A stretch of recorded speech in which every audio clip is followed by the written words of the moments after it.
We've already covered many of the important topics for exon shuffling and motif duplication, but I thought it would be worthwhile and helpful for me to go over the papers that were assigned for reading, kind of hit some highlights.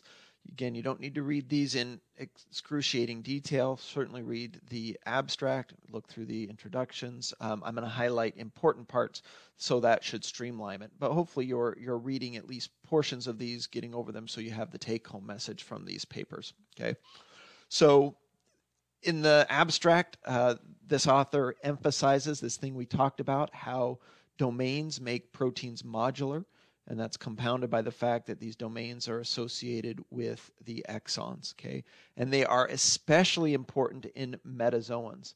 Now, I want to make it clear about what we're talking about, because I find sometimes the stuff you should have got in Bio 2 about taxonomy and classification of life on Earth, sometimes students forget.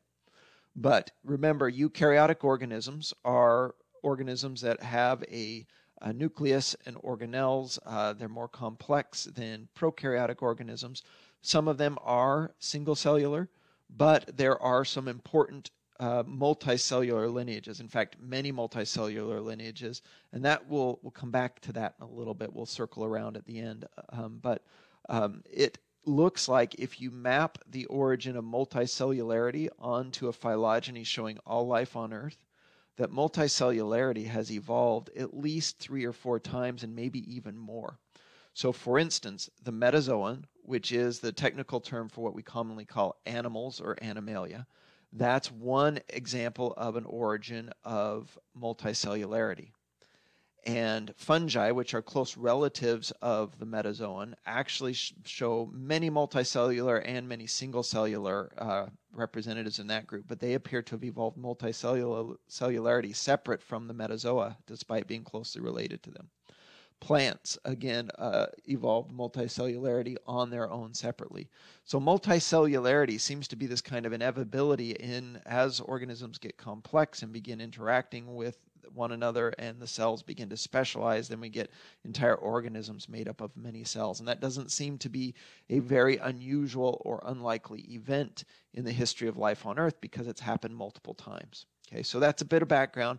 And so metazoa basically are the animals, from sponges all the way to the most complex animals, the chordates. Okay. And so there's particularly strong evidence for this importance of modular genes and exon shuffling and complex repertoires of genes corresponding with the origin of multicellularity in metazoa. And so he points out that many of the genes that are really good candidates and show high levels of this modularity with exon shuffling are the ones that are associated with communication between cells, all the things that are necessary for multicelled organisms, right? So what's in the extracellular matrix outside of the cells? Proteases that are involved in remodeling and rebuilding tissues, right? These large components of the body.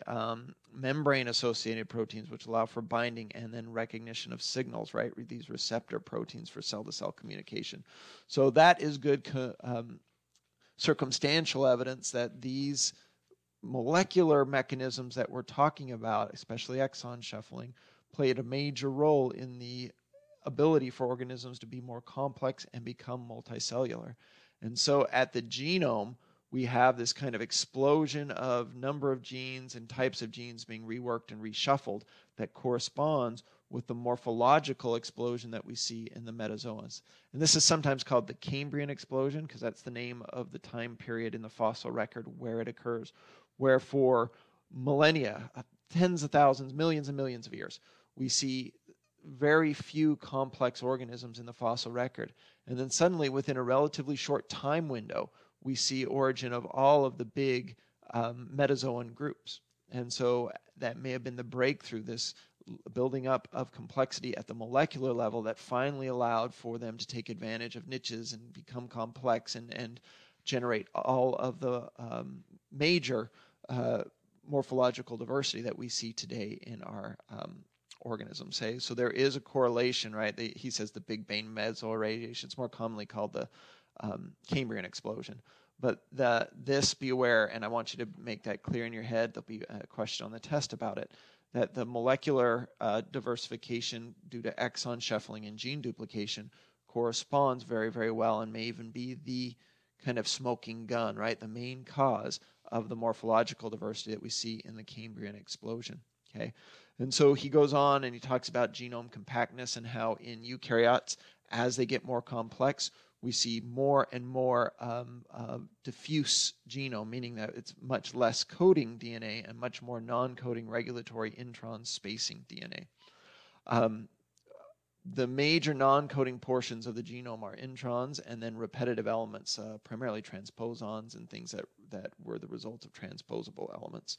And then he gives a quick overview, and it's probably worth skimming here, but he gives a quick overview of prokaryotic diversity. He says most bacteria about 90% coding. Most archaea are also about 90% coding, so very, very compact genomes with very little non-coding DNA. And then he starts looking at the eukaryotes. And in eukaryotes, there's a big range. So I've kind of glossed over this and said, oh, eukaryotes have lots of non-coding DNA and only very little coding DNA. And that is generally true, especially when you look at across, if you count all species. The vast majority have a huge percentage of non-coding DNA. But there are lineages where natural selection seems to have selected them for much more coding DNA than on average for eukaryotes. So for instance, Plasmodium falciparum, which is the protozoan that causes malaria, is about 43% protein coding, which is unusually high, not anywhere near the 90% like in bacteria, but that's unusually high for a eukaryotic organism. And then small genomes like Arabidopsis thaliana have, a fairly compact genome with less coding DNA, C. elegans. Many of the model organisms we've chosen seem to have been selected for a little bit more of a compact genome than the rest of the eukaryotic organisms. But then he gets into the complex ones, the chordates, and there's some really extreme examples like the fugu, which is a pufferfish. It's been heavily studied because it has a really, really, really big genome. I'm sorry. I was erase that, scratch that. I was confusing with something else. These guys have been studied because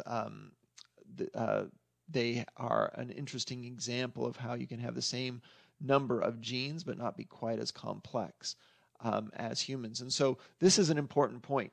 The complexity that we see in the Metazoa is a combination of things. It is genetic complexity in number of genes, which is kind of a necessary foundation to build that. But in addition to that, we can have many, many other factors like, for instance, differential gene splicing, where we have one gene but multiple gene products. And that can give increased complexity of an organism without increasing the overall number of genes.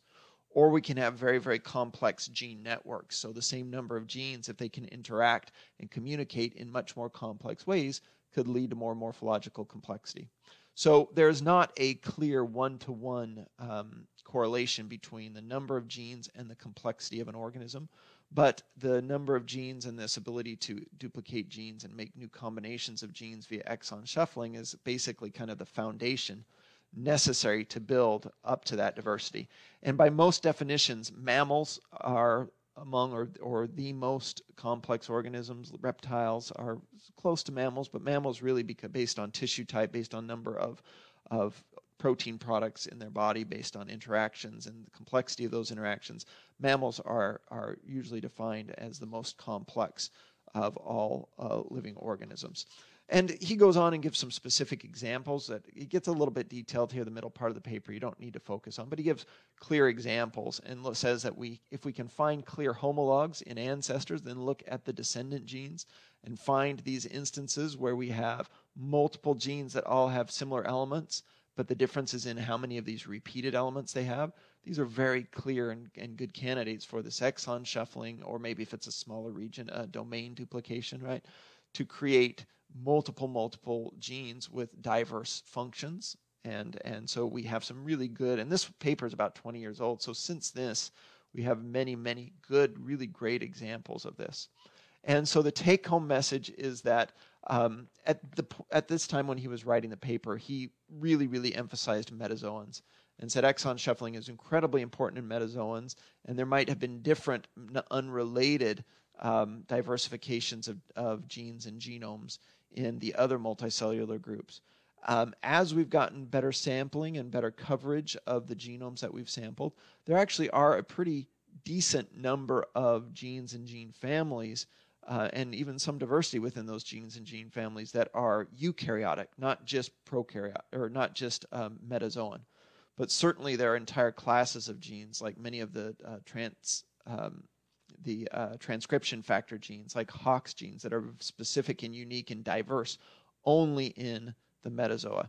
So he overemphasized it maybe a little bit, but there certainly are major groups and families of genes that have resulted from this exon shuffling process that are distinct and unique and defining for metazoa. And then there are entire other classes that are unique and distinct for fungi or for plants or these other big, large groups. And then there's a smaller number that are universal across all the eukaryotes. And that's perhaps maybe what you would expect as you see patterns of diversification.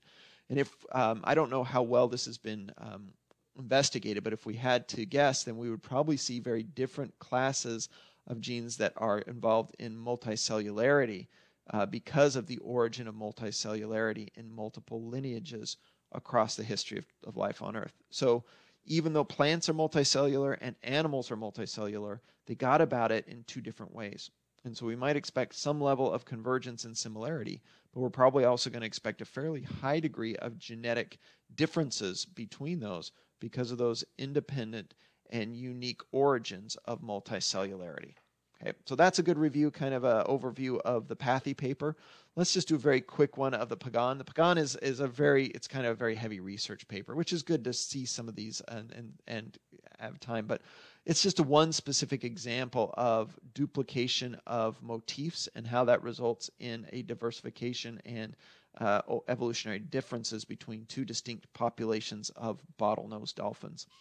And so they are looking specifically at the MHC class 2. I think they do both class 2 and class 1 genes, but they really emphasize these class 2 genes. So MHC, major histocompatibility complex genes, are mammalian-specific genes that are involved in the immune response. So the more diverse these genes are, both in overall number of copies, and then in how they can be spliced together differentially, and then as a third factor, how they can be regulated so diversely, where we might be able to turn them on and turn them off in very complex patterns. All of that diversity allows for a very robust and strong immune system. And so even within these very closely related populations, they were seeing major differences between these populations. So basically what they're saying is that there are different immunogenetic strategies that help to control the transcription of these MHC1 genes. And one of them is a unique and identified, there's a diagram here later on, but a unique identified motif, right? So we've got one here. In that area, there's a motif in the regulatory region. And then I think that's the primary one that they're looking at. But that seems to be a really important one in helping to correspond and control these organisms. And a lot of very kind of complex details about how the data is. So here's some of that motif that we're looking at, how conserved it is across different populations of groups. And so it's a nice one-to-one, very specific example of what we're talking about in more general terms of how conservation of motifs can be identified. And what that means is there's a very strong selection pressure for that area, and thus the conservation.